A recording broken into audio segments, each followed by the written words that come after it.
Bonsoir à toutes et à tous et merci d'être au rendez-vous de ce 20h. Voici les titres. Rideau sur la deuxième conférence sociale sur la retraite au Sénégal. De fortes recommandations ont été formulées pour permettre aux retraités sénégalais de vivre décemment.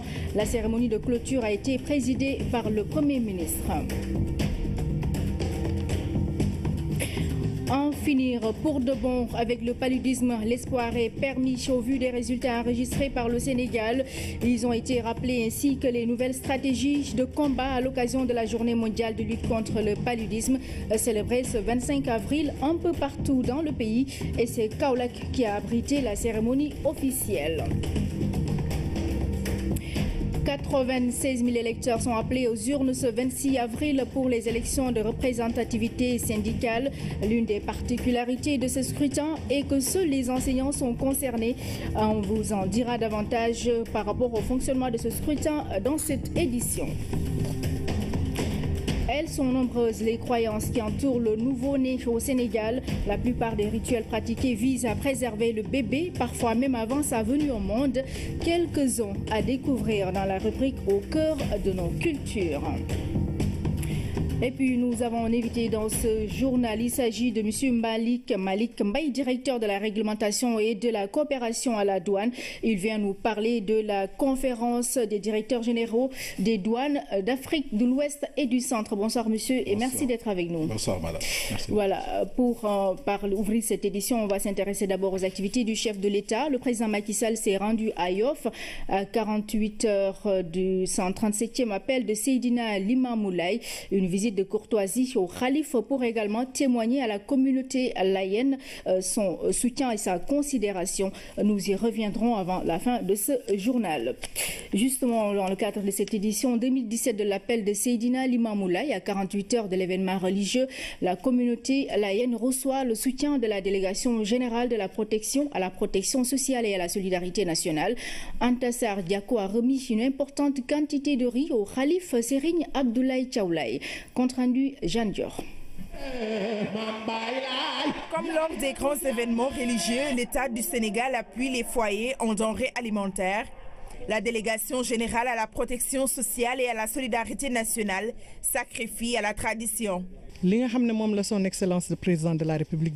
L'appui du Président de la République est un acte qu'il pose avec beaucoup d'attention et d'intérêt. Cela démontre sa volonté de soutenir les familles religieuses dans leur démarche de foi. Résolution de Yoff est une ville religieuse. Au niveau de la commune de Yoff, nous avons pris la résolution de faire de Yoff une cité religieuse. C'est une volonté, mieux nous en avons fait un combat. La particularité, nous le savons tous, c'est sur cette terre que repose Seydina Limamoulaye. Parce que la femme particulière amul fen lu fi nek moy ku fi teud moy Seydina Limamou Laye. Ce don en nature remis au Khalif en présence de l'édile de la commune de Yoff pour les besoins de la 137e appel de Seydina Limamoulaye est apprécié à sa juste valeur. Cet appui en denrées alimentaires va permettre aux organisateurs de prendre en charge les repas des pèlerins qui débarquent en terre layène. Pour ñam yañu fay togg mëna and ak jappandi ki ngay dimbali ci dara. Si Dieu peut récompenser une telle générosité, nous prions pour que le Khalif ait une santé de fer et une très longue vie. Cet événement regroupe des milliers de fidèles venant de partout. Aider la communauté layène à commémorer l'anniversaire de l'appel du Saint-Homme, c'est participer de plus belle manière au fort moment de prière. C'est aussi communier avec des frères et sœurs musulmans qui vont envahir sous peu la terre de Cambérène, de Yoff et celle de Ngor. Je le disais en titre fin il y a quelques heures de la conférence sociale à Dakar. Les partenaires sociaux se sont penchés pendant 2 jours sur la problématique des retraités au Sénégal. Plusieurs solutions ont été trouvées à l'issue de la rencontre. Nous écoutons à ce propos le ministre du Travail représentant le Premier ministre à la cérémonie de clôture de la rencontre. Au regard de vos conclusions, les priorités suivantes se dégagent. Premièrement, la viabilité de nos régimes de retraite et l'amélioration des pensions servies à nos vaillants retraités. Deuxièmement, l'extension de la couverture retraite aux travailleurs du secteur informel, jusque-là exclus du système. Troisièmement, la mise en place de la pension minimale. Quatrièmement, la mise en place d'un système de retraite volontaire par capitalisation. Cinquièmement, la mise en place de fonds et de plans privés de pension. Cette deuxième conférence sociale sur la retraite s'achève donc aujourd'hui avec ces conclusions pertinentes. Mais le mouvement des réformes que le président Macky Sall a entrepris va, lui, se poursuivre. La situation actuelle de nos régimes de retraite nous commande même de l'accélérer. Et c'est ce qu'attendent les salariés, les retraités, le patronat et tous les Sénégalais. Je souhaite donc que vous puissiez engager rapidement les discussions tripartites pour définir le calendrier et la méthode de mise en œuvre de ces réformes et recommandations de la conférence sociale. La deuxième conférence sociale met au cœur des débats la question cruciale de la retraite à laquelle chaque travailleur aspire un jour, sauf que cette étape incontournable en angoisse plus d'un. En effet, la chute vertigineuse des revenus installe assez vite dans la précarité. Les pensions sont ce qu'elles sont et beaucoup de retraités doivent courir derrière. Pourquoi ne sont-elles pas automatiques comme l'été et le salaire? L'État explore les moyens pour une amélioration pour plus d'équité et d'apaisement social. Pension de dignité pour le reste d'une vie de labeur. C'est une chronique signée Oumar Diaw.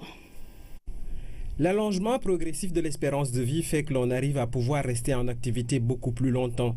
En un demi-siècle, cette variable a gagné plus d'une dizaine d'années en moyenne, les femmes s'adjugeant d'ailleurs un meilleur bonus pour diverses raisons liées à la génétique et au mode de vie. D'un pays à l'autre, les structures démographiques et les politiques d'emploi ne sont pas identiques. Dans la plupart des pays développés, l'âge de la retraite tourne autour de 65 ans. Les travailleurs ont la possibilité d'aller le plus loin dans leur carrière. Certains préfèrent cependant s'aménager un temps de farniente et de dilettante autour de la soixantaine, vivant de leurs économies confortables et d'une pension suffisante sans personne à nourrir. Tout le contraire sous nos cieux où économiser s'assimile à rajouter des trous à la ceinture jusqu'à la boucle. Quant aux pensions, en dépit des efforts de revalorisation, elles sont ce qu'elles sont, anorexiques et pas automatiques. Des fonctionnaires valeureux l'ont appris à leurs dépens, après des décennies à donner le meilleur d'eux-mêmes. Quand est arrivée la radiation, terme haïssable à radier du jargon, on leur demande de constituer un dossier de pension avec des pièces improbables à retrouver, du genre premier ordre de service lorsqu'ils avaient 25 ans. Une administration de performance doit être en mesure de tracer précisément la carrière de chaque agent et l'exonérer de démarches futiles et fatigantes à l'entrée du troisième âge. La retraite effraie plus d'un et dès lors on voudrait continuer à aller au bureau, quitte à marcher avec une canne, sauf que l'âge est l'ennemi du rendement, surtout au poste dit pénible. Or, par définition, le but du système est de faire des profits, loin des idéaux philanthropiques. L'idée d'une retraite minimale est dictée par un souci d'équité et de justice sociale. Sa concrétisation aiderait à limiter les écarts sociaux et à freiner l'appauvrissement difficile à vivre de celles et de ceux-là qui ont donné les plus belles années de leur vie au travail pour leur pays. Une chronique signée Oumar Diaw. Je le disais en titre, élection de représentativité syndicale, c'est ce mercredi 26 avril. Les 96 000 électeurs sont appelés aux urnes. Seul le secteur de l'enseignement est concerné avec 3 collèges. Au total, 590 bureaux seront ouverts sur l'ensemble du territoire national. Les précisions de Ibrahim Ndong. Une rencontre synonyme de succès. Octobre 2015, le président Sall organise un déjeuner avec les différents syndicats des enseignants.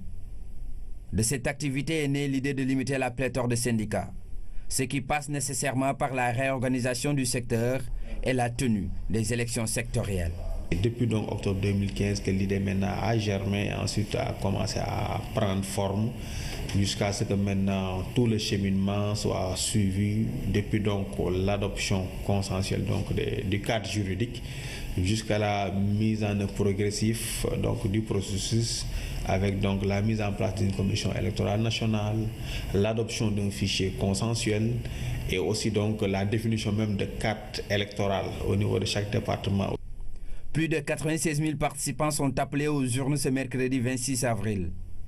Le seuil de représentativité est de 10% des suffrages valablement exprimés. C'est un chiffre régulier, normal, quand on le compare aux autres pays dans notre espace. Le Burkina est à 10%, mais vous avez le Bénin, le Togo qui sont à 25%, 30%, mais le Sénégal a voulu ratisser plus large. Un défi à relever selon les autorités, celui de la transparence dans les élections. Ces élections, pour les organiser, nous l'avons préparé de manière inclusive.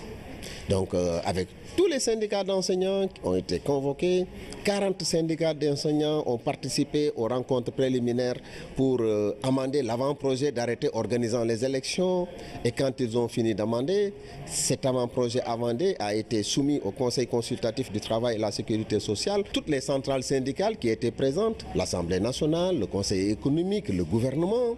Et là aussi, on a validé le projet d'arrêté. 590 bureaux de vote seront ouverts sur l'ensemble du territoire national. Le démarrage du vote est prévu à 8 heures.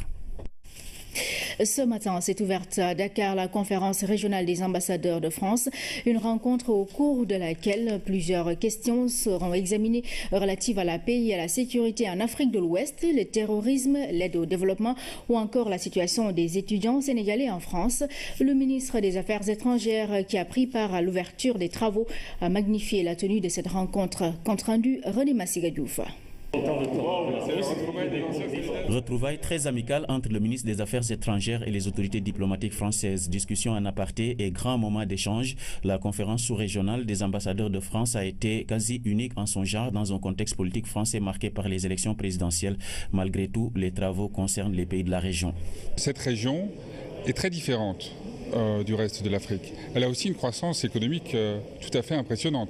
Elle se distingue également par cet élément du reste de l'Afrique. Et puis, il y a une organisation régionale très forte, la CEDEAO, et puis sur le plan monétaire, l'UMOA. Et donc cela invite effectivement à mieux travailler ensemble, nous, ambassadeurs de France dans la région. La rencontre de 2 jours doit examiner plusieurs questions qui se posent comme défi pour la sous-région. La sécurité de l'Afrique de l'Ouest, la menace terroriste, l'opération Barkhane demeurent quelques sujets phares sur lesquels il est attendu des réflexions profondes. L'économie et la coopération sous-régionale restent aussi des points à examiner au cours de cette conférence. La situation au Mali, nous la vivons au quotidien. La situation au Nigeria, la situation dans toute la bande sahélo-saharienne qui pose de véritables problèmes de sécurité et qui font que la France et l'Afrique de l'Ouest, la France et le Sénégal développent une coopération très forte dans la lutte contre l'extrémisme violent et contre le terrorisme. Pendant 2 jours, ces diplomates français réfléchiront sur plusieurs thématiques. L'aide au développement et les étudiants sénégalais en France feront l'objet d'une attention particulière de leur part. L'Office national de lutte contre la corruption, OFNAC, reçoit des experts évaluateurs. Ils vont examiner la mise en œuvre de la Convention des Nations Unies contre la corruption par le Sénégal. Cet examen permet aux États parties de renforcer leurs moyens de lutte contre la corruption. Les précisions de Rouya Touba. Le Sénégal se soumet à une évaluation. Son dispositif législatif et réglementaire doit être conforme aux prescriptions de la Convention des Nations Unies contre la corruption. L'examen est effectué au cours de la visite pays. Et cette visite pays entre dans le cadre de l'évaluation de l'application des mécanismes des Nations Unies de lutte contre la corruption. Et aujourd'hui, après la première visite d'avril 2016, ils sont là pour voir quelles sont les avancées significatives qu'on a notées dans notre pays et quelles sont les étapes futures dans le processus de lutte contre la corruption. Engagé dans la lutte contre la corruption à travers l'OFNAC, le Sénégal a demandé et obtenu une évaluation dès la première année du second cycle du mécanisme d'examen. Second cycle au cours duquel nous allons devoir passer à l'exercice consistant à faire notre évaluation en ce qui concerne l'application par le Sénégal des chapitres 2 relatifs aux mesures préventives et le chapitre 5 relatif au recouvrement des avoirs. L'application de 2 chapitres sur les 8 de la Convention est évaluée par les experts du Mali et des Kiribati, un État insulaire du Pacifique. Les experts qui ont eu nationaux des pays examinateurs du Sénégal viennent défendre devant les experts nationaux sénégalais les remarques, observations ou autres questions qu'ils souhaiteraient poser par rapport à l'application par notre pays de la CNUCC. La Convention des Nations Unies contre la corruption est le premier instrument mondial de lutte contre la corruption. Elle pose de manière contraignante le principe de la restitution des avoirs acquis illicitement. À présent, je vous fais lecture de cette note d'information du ministère de la Justice. Le mardi 25 avril 2017 à 12h s'est tenue la réunion du Conseil supérieur de la magistrature. Cette réunion a été présidée par le président de la République, Macky Sall, président du dit Conseil. À l'issue de la réunion, des mesures phares ont été prises sur une base consensuelle par les membres de droit et les membres élus du CSM dans une bonne ambiance marquée par la sérénité, la responsabilité et en toute transparence. Les mesures phares de ce conseil sont d'abord la nomination du procureur général près la Cour d'appel de Saint-Louis. Ensuite, l'accession de 61 magistrats à la hors hiérarchie en application des nouvelles dispositions du statut des magistrats. Il faut souligner à ce titre le caractère historique de cette mesure. Enfin, les nominations de magistrats pour les nouvelles juridictions créées en vue de faciliter l'accès de la justice aux populations. Il s'agit des tribunaux de grande instance de Kédougou et de Sédhiou d'une part et des tribunaux d'instance de Saraya, Salémata et Koungheul d'autre part. Veuillez trouver donc ce communiqué. Donc voilà, merci d'avoir suivi ce communiqué signé le ministère de la Justice. Nous avons le plaisir d'accueillir notre invité. Je donne aussi un titre. Il s'agit de M. Malik Mbaye, directeur de la réglementation et de la coopération douanière.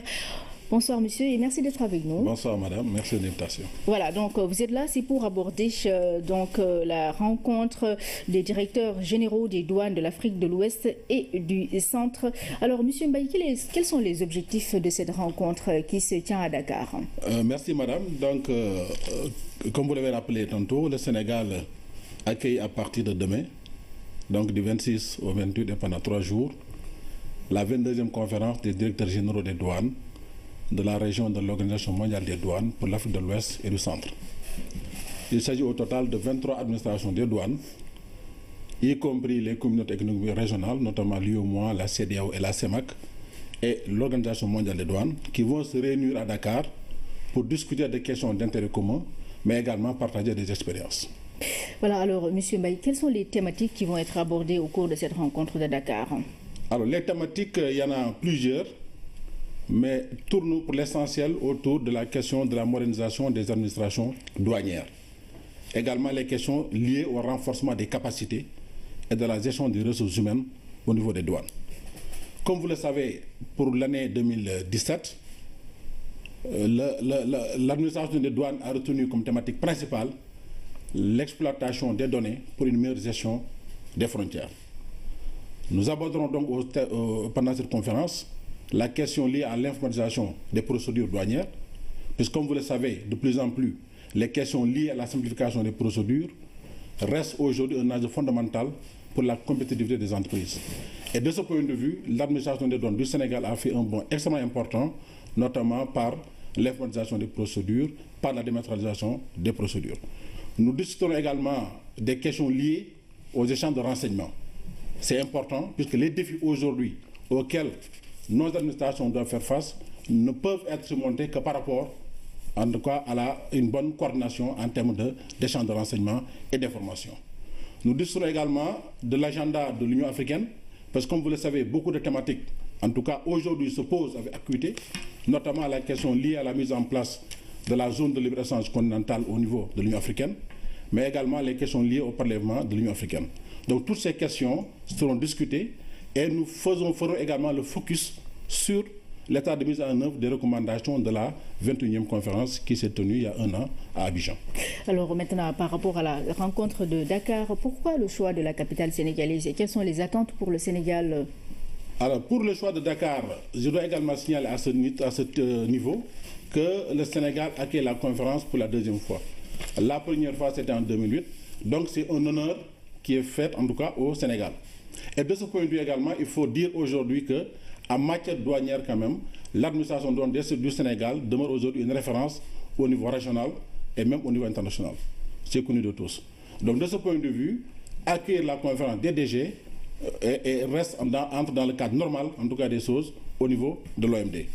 Alors pour les attentes aujourd'hui, je crois qu'il est important à ce niveau toujours de discuter, d'échanger des expériences, des pratiques et tirer vers les meilleurs standards au plan international. Je crois que c'est l'un des objectifs majeurs de la réunion, d'évaluer, de faire des recommandations utiles à nos administrations en termes justement de modernisation, en termes de renforcement des capacités. Je crois que c'est l'objectif principal de la réunion. Et un comité de suivi également des experts est mis en place pour évaluer l'état de mise en œuvre des recommandations. Et c'est un comité qui se réunit 2 fois par an pour évaluer, réorienter l'action des administrations par rapport à la mise en œuvre de ces recommandations. Voilà, M. Mbaye, je rappelle que les travaux s'ouvrent demain, n'est-ce pas? Demain, donc pour 3 jours, du 26 au 28 au King Fahd Palace. Donc la cérémonie d'ouverture est prévue pour demain à 9h. Voilà, merci d'avoir accepté notre invitation, M. Chambaye. Mais restez avec nous pour poursuivre l'actualité sur la RT Son. 4e édition de la journée porte ouverte de la direction du traitement automatique de l'information. Une activité qui s'inscrit dans le cadre de la célébration de la journée internationale des filles dans les technologies de l'information et de la communication. Cette année, des filles de 4 écoles de Dakar ont été invitées à découvrir la direction du traitement automatique de l'information. Philomène Constance Diagne. Penser et agir TIC pour un épanouissement personnel et professionnel. Une thématique qui trouve tout son sens à cette journée portes ouvertes dédiées aux filles et jeunes femmes des écoles sénégalaises. La direction du traitement automatique de l'information veut ainsi promouvoir les métiers liés au TIC et inciter les filles à faire carrière dans ce secteur. On effectue des séances d'évaluation, notamment avec les filles. On les prend déjà en formation pendant les vacances. Quand on les invite au niveau des journées portes ouvertes, on leur parle, par exemple, on leur donne les arguments. Pendant les vacances, on les prend au niveau de la DTAI pour les former pendant 1 mois chaque école, notamment pour leur donner les b.a.-ba des TIC, les encourager à le faire. Et chaque année également, on évalue les écoles antérieurement invitées. Et pour les motiver, avec l'appui du ministre de l'Économie, des Finances et du Plan et de nos partenaires, nous arrivons à donner un PC par école invitée durant l'édition en cours. Cela est d'autant plus important que le Sénégal, dans le cadre du plan Sénégal émergent, a initié aujourd'hui le plan Sénégal numérique à l'horizon 2025 et voudrait faire en tout cas des TIC un levier de développement économique et social. Aujourd'hui, je crois que la directrice de la DTAI est l'illustration parfaite que les filles peuvent valablement faire leur parcours et réussir dans le métier de TIC. Des avancées sont notées dans l'accès et le maintien des jeunes filles dans les TIC. Plus de 31% des femmes occupent des postes dans le domaine au Sénégal. Néanmoins, des efforts restent à fournir. C'est en tout cas le faible taux des jeunes filles qui choisissent des carrières en lien avec les TIC, notamment tout ce qui est en rapport avec les filières scientifiques et technologiques. Les STEM. Dans ce cadre-là, on peut se référer aux statistiques du ministère de l'Éducation qui dit que les filles représentent juste 39,4% de la part des filles qui optent pour les filières scientifiques. L'autre problématique, c'est l'inégalité salariale entre les hommes et les femmes dans le domaine des TIC. Jusqu'à présent, les jeunes femmes qui travaillent dans le domaine des TIC perçoivent une inégalité salariale et de traitement au niveau des entreprises. Il y a également un problème dans le processus de recrutement qui n'est pas forcément favorable à la gente féminine. Les jeunes filles sont encouragées à choisir les séries scientifiques afin d'envisager des études supérieures dans le secteur des TIC. Ainsi, elles pourront aspirer à servir d'exemple dans le futur à l'image de leurs parrains, des références dont elles devraient s'inspirer. La commune de Kermassar aura bientôt 20 km de voirie dans le cadre du Promoville. Le coût de cet investissement est estimé à 10 milliards de francs CFA. Lors d'une cérémonie tenue à Kermassar, les autorités ont recueilli les avis des populations avant le démarrage des travaux. Hamidou Diop. Avec une population de plus de 300 000 habitants, Kermassar est l'une des communes les plus peuplées du pays. Problèmes de transport, embouteillage font partie des difficultés quotidiennes. Nous avons vu que Kermassar a une démographie qui est très galopante. Vous voyez à l'entrée de Kermassar, de jour comme de nuit, il y a des circulations, il y a de l'embouteillage. Donc pour désengorger cet embouteillage, il nous faudra des routes. La solution à ces goulots d'étranglement est trouvée par le projet Promoville qui compte réaliser ici 20 km de route sur les axes qui drainent du trafic. Nous sommes réunis aujourd'hui dans le cadre du programme de modernisation des villes du Sénégal, Promoville. Donc, suite à des audiences publiques que nous avons tenues dans la commune de Kermassar pour identifier les besoins. Une fois ces besoins arrêtés, nous avons tenu à venir au niveau de la commune de Kermassar pour échanger avec les populations sur le programme qui a été retenu, qui consiste à la réalisation d'environ 20 km de voiries pour un montant de 10 milliards.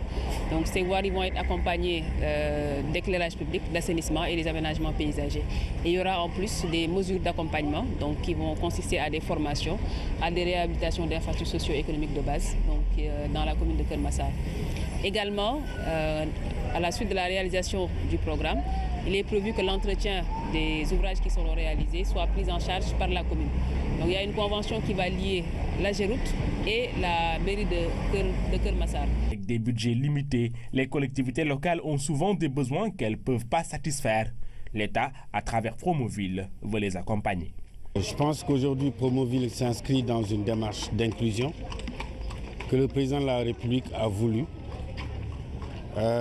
Pour avoir lancé le plan Sénégal émergent, qui postule l'émergence des territoires au niveau de tout le pays, pour avoir lancé également l'acte 3 de la décentralisation qui confère plus de responsabilités aux collectivités locales dans la prise en charge de leur destin au service des populations, mais tirant aussi les enseignements de la faiblesse des ressources des collectivités locales et en attendant la correction de cette insuffisance, le président de la République a pensé à mettre en place ce programme de modernisation des villes du Sénégal pour aider les collectivités locales sur cette première phase, environ une quinzaine de collectivités locales, à se doter d'infrastructures modernes. Il y a la voirie, il y a des aménagements urbains qui sont prévus, il y a l'éclairage public, mais il y a également, surtout, des réseaux de drainage qui sont prévus pour lutter un peu contre les inondations. Aujourd'hui, les populations se sont exprimées à l'occasion de cette rencontre et posé toutes les questions à propos des futurs travaux qui vont démarrer incessamment. Je le disais en titre, la journée mondiale de lutte contre le paludisme a été célébrée aujourd'hui, 25 avril. Ziguinchor n'a pas été en reste et c'est ADN qui a accueilli la cérémonie. Dans cette localité, des résultats probants sont obtenus grâce aux campagnes de sensibilisation menées par les acteurs de la santé. Des appels ont été lancés pour continuer la lutte contre cette maladie. C'est un reportage de Abdoulaziz Ban. Le lycée d'Adayan a servi de cadre pour la célébration de la journée mondiale de lutte contre le paludisme devant élèves, professeurs, parents et acteurs de santé. Cette célébration est l'occasion de rappeler les objectifs de cette journée, mais également de revenir sur les résultats obtenus. Renforcer le plaidoyer et la mobilisation sociale autour des stratégies de lutte contre le paludisme. Aujourd'hui, journée mondiale de lutte contre le paludisme est une opportunité pour inviter les partenaires locaux et internationaux à intensifier leurs efforts et leurs investissements. L'extension de la couverture sanitaire, le renforcement en infrastructures et équipements, l'accessibilité financière aux soins, notamment la prise en charge gratuite des cas de paludisme chez les enfants de moins de 5 ans et le renforcement de capacités des formations sanitaires. Les résultats probants enregistrés dans ce domaine nous ont permis de dire qu'il est tout à fait possible d'aller vers l'élimination du palu. Pour cette année, le thème choisi est en finir pour de bon avec le paludisme. Ainsi, chacun est interpellé pour jouer sa partition dans la lutte contre la maladie. L'accent doit être mis dans la prévention. Prendre ces élèves, ces enfants comme relais et peut-être demander à ces enfants d'exiger l'utilisation de la moustiquaire à l'intérieur des maisons. Dormir toutes les nuits, tous les jours, toute l'année sous moustiquaire imprégné et c'est très important. Au-delà de la prévention, la sensibilisation est aussi très importante. Aujourd'hui, c'est à travers un cours en plein air destiné aux élèves, mais également des sketchs et des chants pour en finir pour de bon avec le paludisme. Abdulaziz Ben, dans la lutte contre le paludisme, les relais communautaires jouent un rôle important à Kaolack, notamment où les acteurs vont dans les maisons pour sensibiliser les populations et faire un suivi rapproché dans la zone. La lutte a donné des résultats. La maladie fait moins de victimes grâce à l'utilisation des moustiquaires imprégnés. C'est un reportage de Claire Diop. Fatou ne se sent pas bien depuis quelques jours, raison pour laquelle elle a fait le déplacement à l'hôpital. Après consultation du spécialiste, le diagnostic est clair. Son test paludisme s'est avéré positif. Je suis malade et ce matin, je suis venue voir le médecin à l'hôpital. Toute la nuit, j'avais une forte température. J'ai aussi vomi. Vraiment, cela m'a fatiguée. Fatou a reçu des médicaments et une moustiquaire imprégnée sans bourse déliée, mais aussi des conseils utiles pour une meilleure prévention.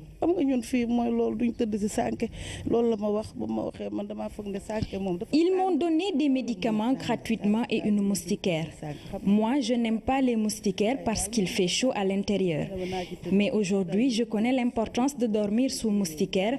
Je vais en chercher pour toute ma famille. Ainsi, nous serons tous protégés efficacement contre le paludisme. Pour mieux connaître l'utilité de dormir sous moustiquaire imprégné, les relais communautaires font des VAD, visites à domicile. Objectif, mieux sensibiliser les populations sur le mode d'usage et d'entretien des moustiquaires imprégnés.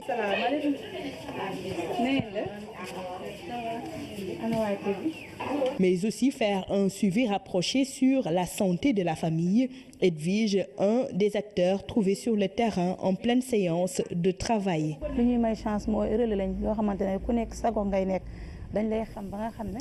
Pour une lutte efficace contre le paludisme, on voudrait que toutes les populations dorment sous moustiquaires imprégnés. Nous sommes des relais et chacun a sa zone. Et ce n'est pas difficile parce que nous connaissons presque tout le monde. Exceptionnellement, nous avons des cas de refus. Et les résultats sont là, le paludisme recule bien. Nous allons voir les familles pour leur conseiller d'aller voir un médecin en cas de besoin. Il faut aller tôt vers les structures de santé pour se faire diagnostiquer.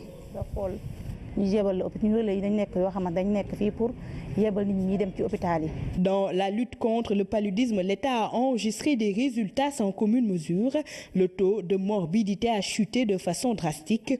Plus de 8 millions de moustiquaires imprégnés ont été distribués gratuitement dans tout le pays en 2016. Aujourd'hui, même si de bons résultats ont été enregistrés, la vigilance est de rigueur. Le combat en finir pour de bon avec le paludisme. Lutte contre le paludisme toujours. Les élèves s'impliquent à l'école d'Emba Ndoye de Yoff. Ils ont donné une leçon de vie qui rappelle les principes élémentaires de prévention. C'est un reportage de Hamidou Diop. Dans la lutte contre le paludisme, la sensibilisation des enfants est l'arme numéro 1. Pour une population qui va en finir pour de bon avec cette maladie, il faut associer tout le monde. On s'est dit que les élèves habitent avec leurs sœurs, habitent avec leurs frères, habitent avec leurs parents et les élèves peuvent véhiculer. Ce qui est sûr, après cette leçon de vie, les élèves vont parler avec leurs camarades qui sont dans l'établissement, mais aussi vont sensibiliser leurs sœurs, leurs frères et leurs parents par rapport au paludisme. Partout au Sénégal, l'objectif d'élimination d'ici 2030 est en ligne de mire. Cette journée célébrée partout est l'occasion de rappeler l'importance de l'utilisation de la moustiquaire. En ce moment, tous les enseignants sont en train de faire la leçon avec les élèves pour les sensibiliser sur les causes de la maladie, sur les manifestations, sur le traitement, mais surtout en insistant, parce qu'on leur a donné instruction d'insister davantage sur l'utilisation de la moustiquaire imprégnée. Vraiment, le ministère de la Santé a bien fait de passer par les écoles, parce que les élèves, c'est les vrais messagers.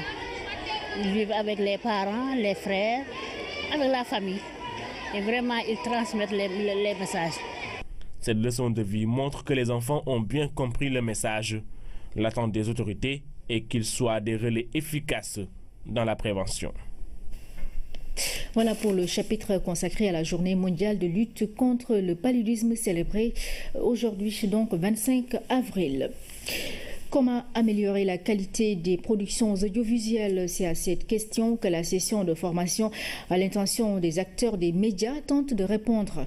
Initiée par le CNRA, la rencontre vise surtout à améliorer les contenus des séries télé. Les concertations entre les professionnels et l'organe de régulation a permis de dégager quelques recommandations. Fatou Diouf nous en dit plus. Depuis 2015, on a noté une floraison de sketchs diffusés en période de Ramadan. Non seulement la qualité de ces productions laisse à désirer, mais les valeurs sacrées de la société sénégalaise sont souvent bafouées.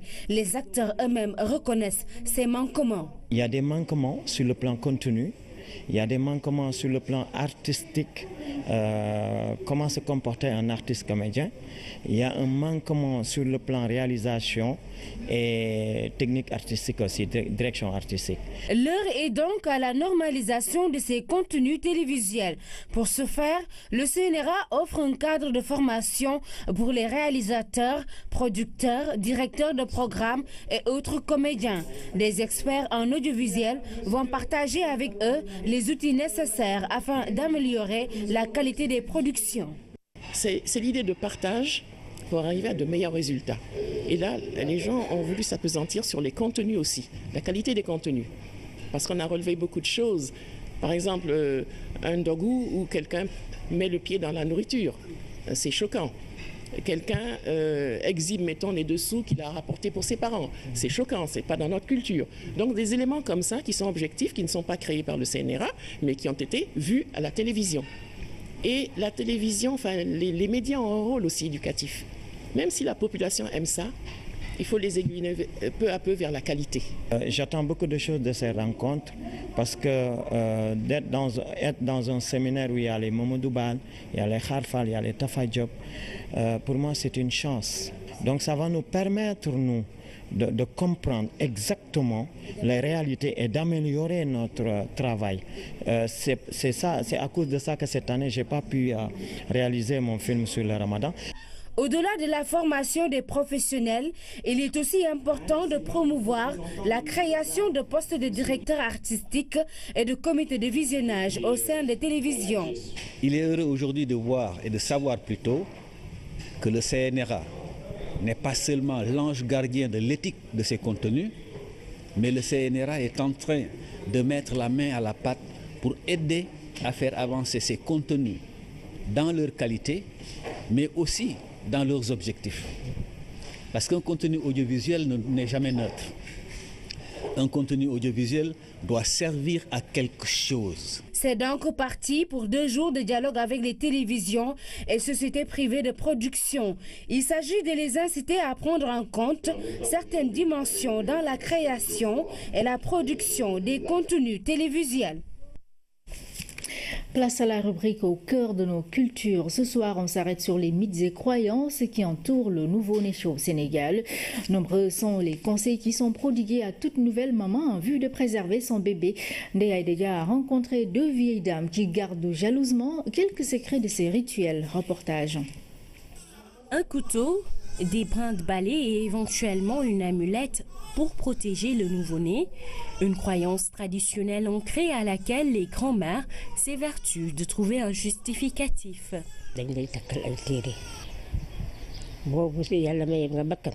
Enceinte, on te confectionne une amulette contre le mauvais œil. Après la délivrance, cette amulette est mise en dessous du bébé avec un couteau, des brins d'allumettes et des feuilles appelées poftan en wolof pour protéger le bébé au cas où on veut sortir.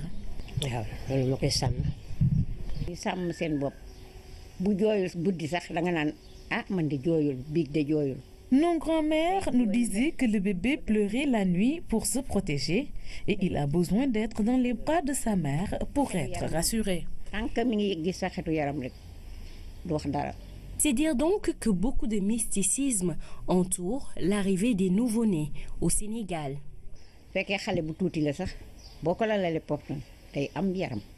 Si l'enfant est de petite taille, il faut étendre cette feuille appelée paftan en wolof sous sa layette.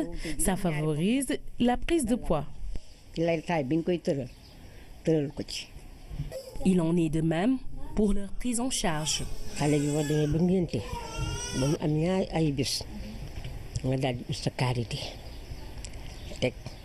2 jours après le baptême du bébé, il faut procéder au massage. D'abord les poumons, ensuite les membres inférieurs et supérieurs, le cou, les oreilles, le nez. Ça permet à l'enfant d'avoir une belle morphologie. En plus, ce massage renforce les os de l'enfant.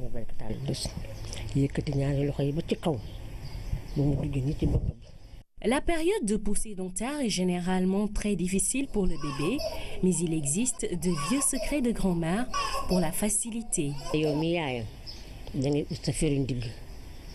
Si la maman a toujours été fidèle, elle peut utiliser ses perles. Il faut en mettre 7 autour du cou pour que l'enfant passe la période de la poussée dentaire facilement. La maman doit aussi se prendre en charge à travers une alimentation sans huile, riche en protéines et arachides pour favoriser la lactation. Mais au-delà du bébé, ses grands-mères ont aussi d'autres astuces pour une remise en forme de l'accouché au plus vite. Voilà pour la rubrique au cœur de nos cultures autour des mythes et croyances qui entourent le nouveau-né.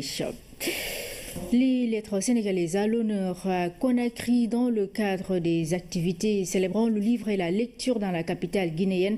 À l'occasion, le Sénégal a exposé toute la richesse de sa littérature et de sa culture. Envoyés spéciaux à Conakry, Khadija et Paboune Tchao. Parmi les pays présents à cette grande expo du livre à Conakry, le Sénégal suscite beaucoup de curiosité. Les visiteurs se bousculent devant les stands. Ils sont attirés par la créativité et surtout la finesse des auteurs sénégalais. J'ai trouvé vraiment intéressant. Vous savez, la valeur du Sénégal, des Sénégalais, c'est les ressources humaines. Donc je vois, il y a beaucoup d'œuvres, il y a des livres intéressants et vraiment ça me fait plaisir. Et je me rends compte que déjà avec ce que je viens de voir là, c'est émerveillant. Certains sont venus pour enrichir leurs travaux de recherche. J'étais venu pour payer des ouvrages en pulaar parce que moi je suis un auteur écrivain halpulaar. Donc j'étais venu pour voir ça, pour comparer mon pulaar provincial à celui du Sénégal, qui n'a de différence que dans l'accent. Presque débordés, les éditeurs sénégalais qui ont effectué le déplacement sont à la fois surpris et satisfaits. En francs guinéens, j'en ai vendu vraiment beaucoup, franchement. Une 50aine d'ouvrages au minimum depuis hier. Aujourd'hui, on n'a pas eu un mouvement très dense comme hier, mais en tout cas, les gens achètent. Les lettres sénégalaises à l'honneur ici à Conakry à travers des colloques et conférences animés par d'éminents auteurs sur la richesse et le charme de la littérature sénégalaise. La culture du Sénégal était également au rendez-vous avec les slameurs. Il a été dit que les femmes doivent être associées à tous nos gouvernements. C'est pas dit. Et puis la diva Titi.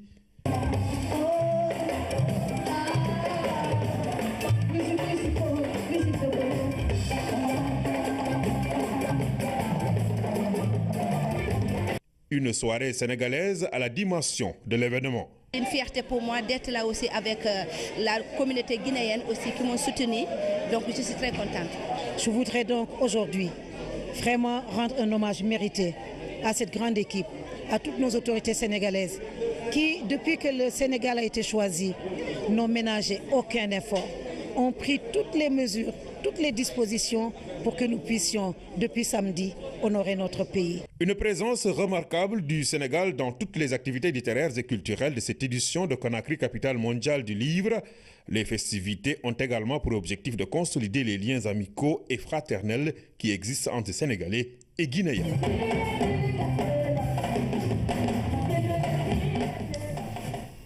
Nous Nous restons en Guinée qui a accueilli une rencontre sur la réforme de l'Union africaine. C'est le premier sujet du tour d'horizon de l'actualité internationale, le récit de Cheikh Traoré. La réforme de l'Union africaine est en marche. À Conakry hier, 3 chefs d'État et le président de la Commission de l'Union africaine ont posé les jalons de ces réformes institutionnelles à venir. Autour du président guinéen Alpha Condé, également président en exercice de l'Union africaine, il y avait ses homologues du Rwanda, Paul Kagame, et du Tchad, Idriss Déby, ainsi que Moussa Mahamat Faki, le président de la Commission de l'UA. Ils ont voulu identifier les goulots d'étranglement de l'Union africaine et lui tracer un nouvel itinéraire conforme aux attentes des populations, selon le site de Jeune Afrique. Plusieurs décisions ont été prises qui seront soumises au sommet de Kigali en juillet 2017. Un groupe de pirates informatiques russes a tenté de mener des cyberattaques contre la campagne d'Emmanuel Macron. C'est ce que révèle le spécialiste japonais de la sécurité informatique, Train de Micro, cité par France 24. Le but des pirates était de s'introduire sur les comptes e-mail et récupérer des informations sur le candidat d'En Marche. Le groupe russe est également accusé d'être à l'origine du piratage des courriers électroniques du Parti démocrate américain. Loin de cette polémique, le grand vainqueur du premier tour de la présidentielle se concentre sur sa campagne et multiplie les rencontres et sorties médiatiques.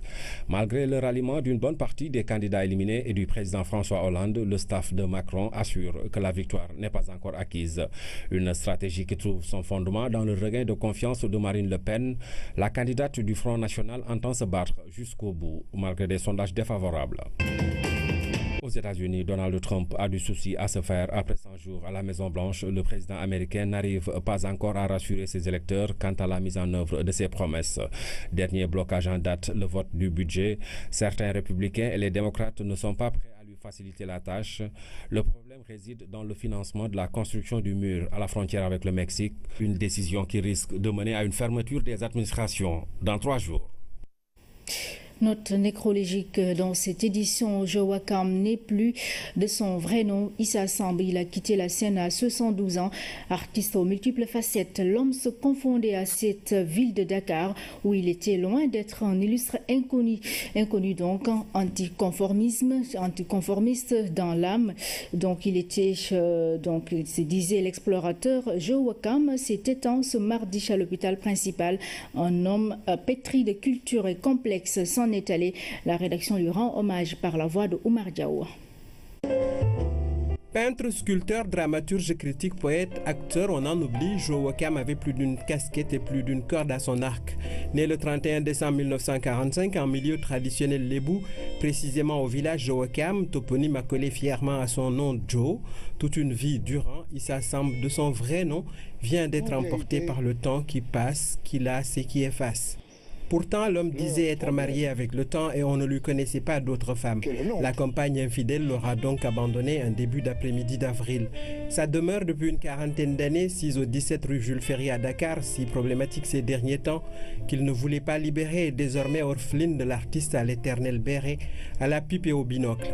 On dit d'Issa qu'il est autodidacte. Pour autant, dans les années de braise, on l'a vu arpenter le campus de l'université de Dakar, pas encore chez Anta Diop, suivant en auditeur libre des cours au département de philosophie, de droit et d'histoire. Il en a fait certainement de même avec l'École nationale des arts. Cette passion pour la connaissance éclectique a fait du personnage un homme ouvert et cultivé, difficile à saisir, parfois à cerner. Issa se définissait un peu comme un explorateur de l'âme, exercice bien difficile s'il en est, car il s'agit bien d'un puissant fond. Anticonformiste, il l'était et n'a pas hésité à critiquer ouvertement la négritude prônée par Senghor. Avec le cinéaste Djibril Diop Mambéty, il a fait partie du mouvement Agitar.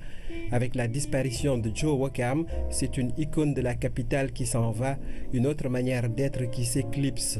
Dors du sommeil des justes, adieu. Paix à son âme. Ainsi, ça referme cette édition, mesdames et messieurs. Merci à vous de l'avoir suivi. Très bonne soirée sur la RTS1.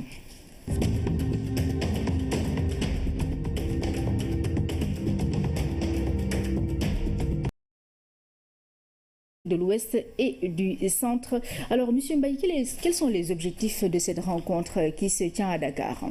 Merci, madame. Donc, comme vous l'avez rappelé tantôt, le Sénégal accueille à partir de demain, donc du 26 au 28 et pendant 3 jours, la 22e conférence des directeurs généraux des douanes de la région de l'Organisation mondiale des douanes pour l'Afrique de l'Ouest et du Centre.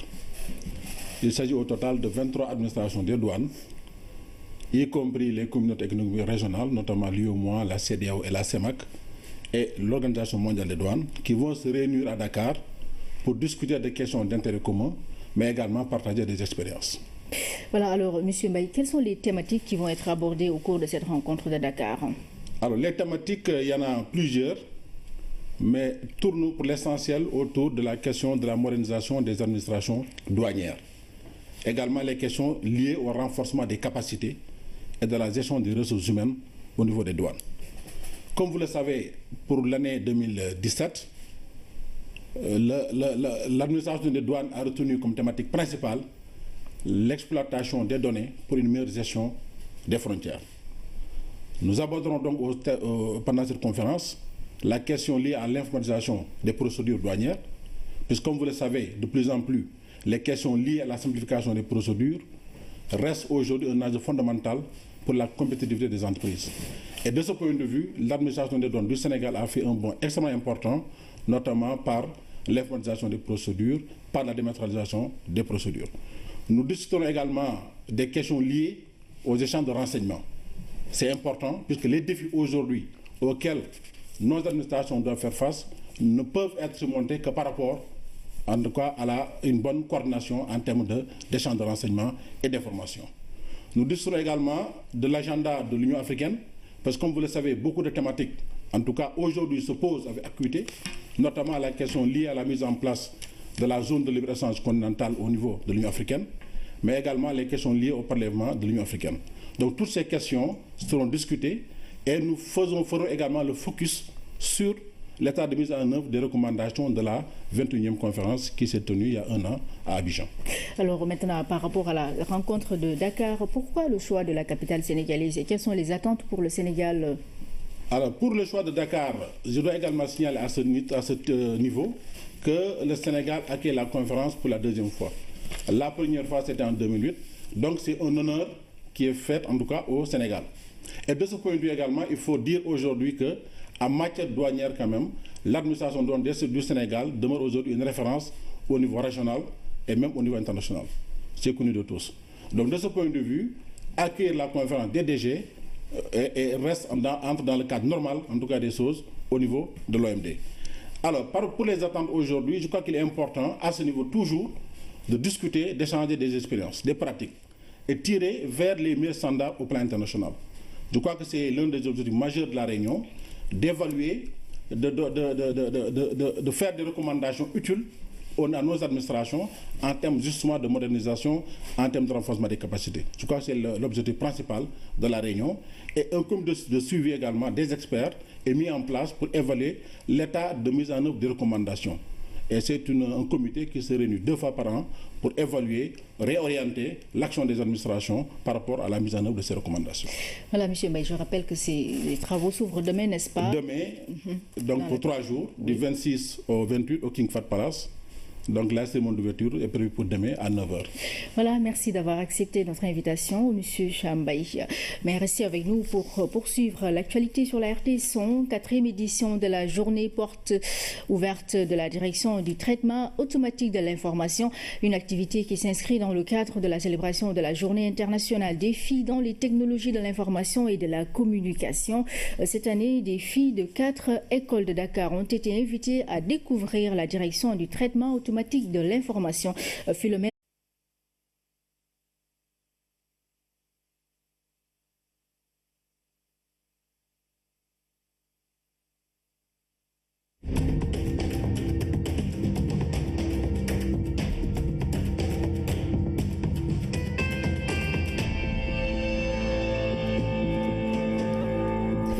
Bonsoir à toutes et à tous et merci d'être au rendez-vous de ce 20h. Voici les titres. Rideau sur la 2e conférence sociale sur la retraite au Sénégal. De fortes recommandations ont été formulées pour permettre aux retraités sénégalais de vivre décemment. La cérémonie de clôture a été présidée par le Premier ministre. En finir pour de bon avec le paludisme, l'espoir est permis au vu des résultats enregistrés par le Sénégal. Ils ont été rappelés ainsi que les nouvelles stratégies de combat à l'occasion de la journée mondiale de lutte contre le paludisme célébrée ce 25 avril un peu partout dans le pays. Et c'est Kaolack qui a abrité la cérémonie officielle. 96 000 électeurs sont appelés aux urnes ce 26 avril pour les élections de représentativité syndicale. L'une des particularités de ce scrutin est que seuls les enseignants sont concernés. On vous en dira davantage par rapport au fonctionnement de ce scrutin dans cette édition. Elles sont nombreuses les croyances qui entourent le nouveau-né au Sénégal. La plupart des rituels pratiqués visent à préserver le bébé, parfois même avant sa venue au monde. Quelques-uns à découvrir dans la rubrique Au cœur de nos cultures. Et puis nous avons un invité dans ce journal. Il s'agit de M. Malik Mbaye, directeur de la réglementation et de la coopération à la douane. Il vient nous parler de la conférence des directeurs généraux des douanes d'Afrique de l'Ouest et du Centre. Bonsoir monsieur et merci d'être avec nous. Bonsoir madame. Merci. Voilà, pour ouvrir cette édition, on va s'intéresser d'abord aux activités du chef de l'État. Le président Macky Sall s'est rendu à Yoff à 48 heures du 137e appel de Seydina Limamoulaye. Une visite de courtoisie au Khalif pour également témoigner à la communauté layène son soutien et sa considération. Nous y reviendrons avant la fin de ce journal. Justement, dans le cadre de cette édition 2017 de l'appel de Seydina Limamoulaye, à 48 heures de l'événement religieux, la communauté layène reçoit le soutien de la délégation générale de la protection à la protection sociale et à la solidarité nationale. Antassar Diako a remis une importante quantité de riz au Khalif Serigne Abdoulaye Thiaoulaye. Compte rendu Jeanne Dior. Comme lors des grands événements religieux, l'État du Sénégal appuie les foyers en denrées alimentaires. La délégation générale à la protection sociale et à la solidarité nationale sacrifie à la tradition. Son Excellence le Président de la République. L'appui du Président de la République est un acte qu'il pose avec beaucoup d'attention et d'intérêt. Cela démontre sa volonté de soutenir les familles religieuses dans leur démarche de foi. Résolution de Yoff est une ville religieuse. Au niveau de la commune de Yoff, nous avons pris la résolution de faire de Yoff une cité religieuse. C'est une volonté, mieux nous en avons fait un combat. La particularité, nous le savons tous, c'est sur cette terre que repose Seydina Limamoulaye.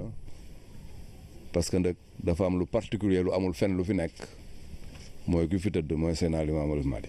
Ce don en nature remis au Khalif en présence de l'édile de la commune de Yoff pour les besoins de la 137e appel de Seydina Limamoulaye est apprécié à sa juste valeur. Li nga xamné nak sañ ci nañ ko petit ko jox kilifa yi. Cet appui en denrées alimentaires va permettre aux organisateurs de prendre en charge les repas des pèlerins qui débarquent en terre layène. Pour ñam ya ñu fay togg mëna and ak jappandi ki ngay dimbali ci dara. Seul Dieu peut récompenser une telle générosité. Nous prions pour que le Khalif ait une santé de fer et une très longue vie. Cet événement regroupe des milliers de fidèles venant de partout. Aider la communauté layène à commémorer l'anniversaire de l'appel du Saint-Homme, c'est participer de plus belle manière au fort moment de prière. C'est aussi communier avec des frères et sœurs musulmans qui vont envahir sous peu la terre de Cambérène, de Yoff et celle de Ngor. Je le disais en titre fin il y a quelques heures de la conférence sociale à Dakar. Les partenaires sociaux se sont penchés pendant 2 jours sur la problématique des retraités au Sénégal. Plusieurs solutions ont été trouvées à l'issue de la rencontre. Nous écoutons à ce propos le ministre du Travail représentant le Premier ministre à la cérémonie de clôture de la rencontre. Au regard de vos conclusions, les priorités suivantes se dégagent. Premièrement, la viabilité de nos régimes de retraite et l'amélioration des pensions servies à nos vaillants retraités. Deuxièmement, l'extension de la couverture retraite aux travailleurs du secteur informel, jusque-là exclus du système. Troisièmement, la mise en place de la pension minimale. Quatrièmement, la mise en place d'un système de retraite volontaire par capitalisation. Cinquièmement, la mise en place de fonds et de plans privés de pension. Cette deuxième conférence sociale sur la retraite s'achève donc aujourd'hui avec ces conclusions pertinentes. Mais le mouvement des réformes que le président Macky Sall a entrepris va, lui, se poursuivre. La situation actuelle de nos régimes de retraite nous commande même de l'accélérer. Et c'est ce qu'attendent les salariés, les retraités, le patronat et tous les Sénégalais.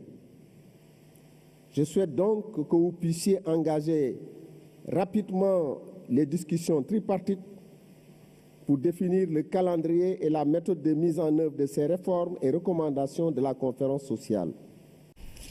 La deuxième conférence sociale met au cœur des débats la question cruciale de la retraite à laquelle chaque travailleur aspire un jour, sauf que cette étape incontournable en angoisse plus d'un. En effet, la chute vertigineuse des revenus installe assez vite dans la précarité. Les pensions sont ce qu'elles sont et beaucoup de retraités doivent courir derrière. Pourquoi ne sont-elles pas automatiques comme l'été et le salaire? L'État explore les moyens pour une amélioration pour plus d'équité et d'apaisement social. Pension de dignité pour le reste d'une vie de labeur. C'est une chronique signée Oumar Diaw. L'allongement progressif de l'espérance de vie fait que l'on arrive à pouvoir rester en activité beaucoup plus longtemps. En un demi-siècle, cette variable a gagné plus d'une dizaine d'années en moyenne, les femmes s'adjugeant d'ailleurs un meilleur bonus pour diverses raisons liées à la génétique et au mode de vie. D'un pays à l'autre, les structures démographiques et les politiques d'emploi ne sont pas identiques. Dans la plupart des pays développés, l'âge de la retraite tourne autour de 65 ans. Les travailleurs ont la possibilité d'aller le plus loin dans leur carrière. Certains préfèrent cependant s'aménager un temps de farniente et de dilettante autour de la soixantaine, vivant de leurs économies confortables et d'une pension suffisante sans personne à nourrir. Tout le contraire sous nos cieux où économiser s'assimile à rajouter des trous à la ceinture jusqu'à la boucle. Quant aux pensions, en dépit des efforts de revalorisation, elles sont ce qu'elles sont, anorexiques et pas automatiques. Des fonctionnaires valeureux l'ont appris à leurs dépens, après des décennies à donner le meilleur d'eux-mêmes. Quand est arrivée la radiation, terme haïssable à radier du jargon, on leur demande de constituer un dossier de pension avec des pièces improbables à retrouver, du genre premier ordre de service lorsqu'ils avaient 25 ans. Une administration de performance doit être en mesure de tracer précisément la carrière de chaque agent et l'exonérer de démarches futiles et fatigantes à l'entrée du troisième âge. La retraite effraie plus d'un et dès lors on voudrait continuer à aller au bureau, quitte à marcher avec une canne, sauf que l'âge est l'ennemi du rendement, surtout au poste dit pénible. Or, par définition, le but du système est de faire des profits, loin des idéaux philanthropiques. L'idée d'une retraite minimale est dictée par un souci d'équité et de justice sociale. Sa concrétisation aiderait à limiter les écarts sociaux et à freiner l'appauvrissement difficile à vivre de celles et de ceux-là qui ont donné les plus belles années de leur vie au travail pour leur pays. Une chronique signée Oumar Diaw. Je le disais en titre, élection de représentativité syndicale, c'est ce mercredi 26 avril. Les 96 000 électeurs sont appelés aux urnes. Seul le secteur de l'enseignement est concerné avec 3 collèges. Au total, 590 bureaux seront ouverts sur l'ensemble du territoire national. Les précisions de Ibrahim Ndong. Une rencontre synonyme de succès. Octobre 2015, le président Sall organise un déjeuner avec les différents syndicats des enseignants. De cette activité est née l'idée de limiter la pléthore de syndicats, ce qui passe nécessairement par la réorganisation du secteur et la tenue des élections sectorielles. Depuis donc octobre 2015 que l'idée maintenant a germé et ensuite a commencé à prendre forme jusqu'à ce que maintenant tout le cheminement soit suivi depuis donc l'adoption consensuelle donc du cadre juridique jusqu'à la mise en œuvre progressive donc du processus avec donc la mise en place d'une commission électorale nationale, l'adoption d'un fichier consensuel et aussi donc la définition même de cartes électorales au niveau de chaque département. Plus de 96 000 participants sont appelés aux urnes ce mercredi 26 avril. Le seuil de représentativité est de 10% des suffrages valablement exprimés. C'est un chiffre régulier, normal, Quand on le compare aux autres pays dans notre espace, le Burkina est à 10%, mais vous avez le Bénin, le Togo qui sont à 25%, 30%, mais le Sénégal a voulu ratisser plus large. Un défi à relever selon les autorités, celui de la transparence dans les élections. Ces élections, pour les organiser, nous l'avons préparé de manière inclusive. Donc avec tous les syndicats d'enseignants qui ont été convoqués, 40 syndicats d'enseignants ont participé aux rencontres préliminaires pour amender l'avant-projet d'arrêté organisant les élections. Et quand ils ont fini d'amender, cet avant-projet amendé a été soumis au Conseil consultatif du travail et de la sécurité sociale. Toutes les centrales syndicales qui étaient présentes, l'Assemblée nationale, le Conseil économique, le gouvernement. Et là aussi, on a validé le projet d'arrêté. 590 bureaux de vote seront ouverts sur l'ensemble du territoire national. Le démarrage du vote est prévu à 8 heures. Ce matin, s'est ouverte à Dakar la conférence régionale des ambassadeurs de France, une rencontre au cours de laquelle plusieurs questions seront examinées relatives à la paix et à la sécurité en Afrique de l'Ouest, le terrorisme, l'aide au développement ou encore la situation des étudiants sénégalais en France. Le ministre des Affaires étrangères qui a pris part à l'ouverture des travaux a magnifié la tenue de cette rencontre. Compte rendu, René Massiga-Diouf.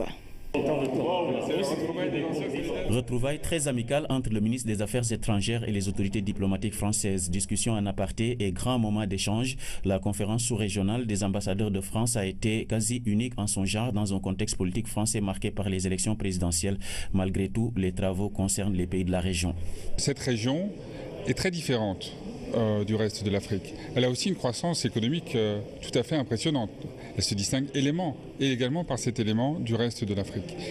Et puis il y a une organisation régionale très forte, la CEDEAO, et puis sur le plan monétaire, l'UMOA. Et donc cela invite effectivement à mieux travailler ensemble, nous, ambassadeurs de France dans la région. La rencontre de 2 jours doit examiner plusieurs questions qui se posent comme défis pour la sous-région. La sécurité de l'Afrique de l'Ouest, la menace terroriste, l'opération Barkhane demeurent quelques sujets phares sur lesquels il est attendu des réflexions profondes. L'économie et la coopération sous-régionale restent aussi des points à examiner au cours de cette conférence. La situation au Mali, nous la vivons au quotidien. La situation au Nigeria, la situation dans toute la bande sahélo-sahélienne qui pose de véritables problèmes de sécurité et qui font que la France et l'Afrique de l'Ouest, la France et le Sénégal développent une coopération très forte dans la lutte contre l'extrémisme violent et contre le terrorisme. Pendant 2 jours, ces diplomates français réfléchiront sur plusieurs thématiques. L'aide au développement et les étudiants sénégalais en France feront l'objet d'une attention particulière de leur part. L'Office national de lutte contre la corruption, OFNAC, reçoit des experts évaluateurs. Ils vont examiner la mise en œuvre de la Convention des Nations Unies contre la corruption par le Sénégal. Cet examen permet aux États parties de renforcer leurs moyens de lutte contre la corruption. Les précisions de Rougui Atouba.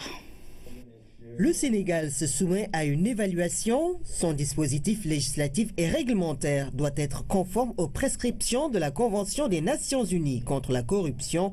L'examen est effectué au cours de la visite pays.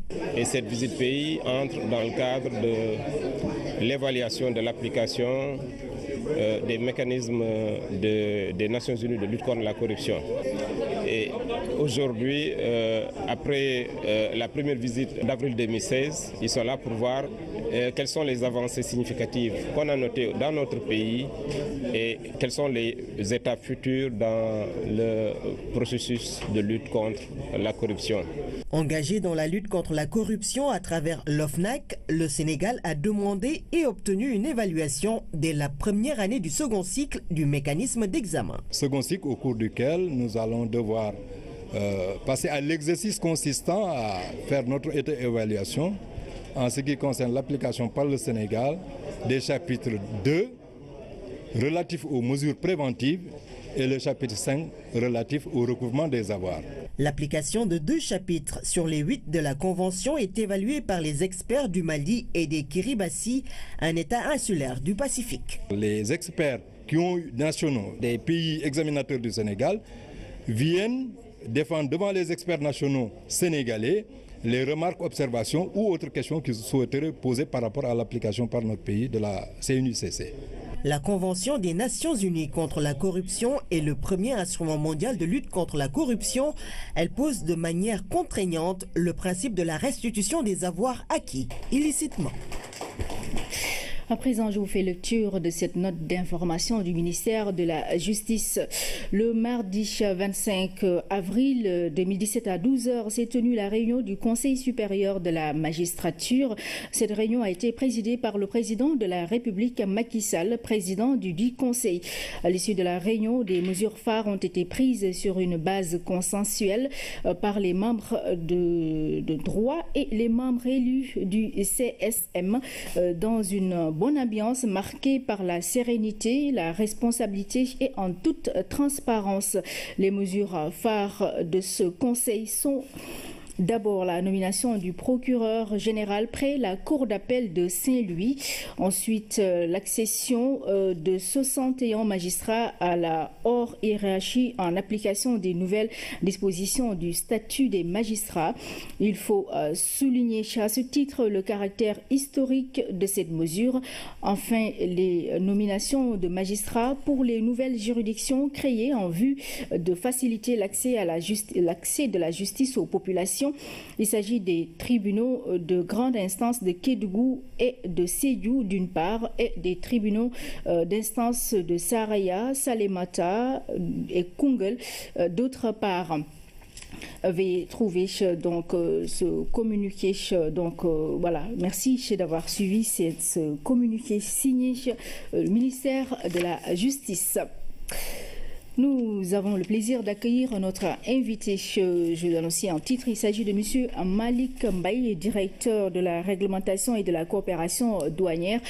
Bonsoir monsieur et merci d'être avec nous. Bonsoir madame, merci de l'invitation. Voilà, donc vous êtes là, c'est pour aborder la rencontre des directeurs généraux des douanes de l'Afrique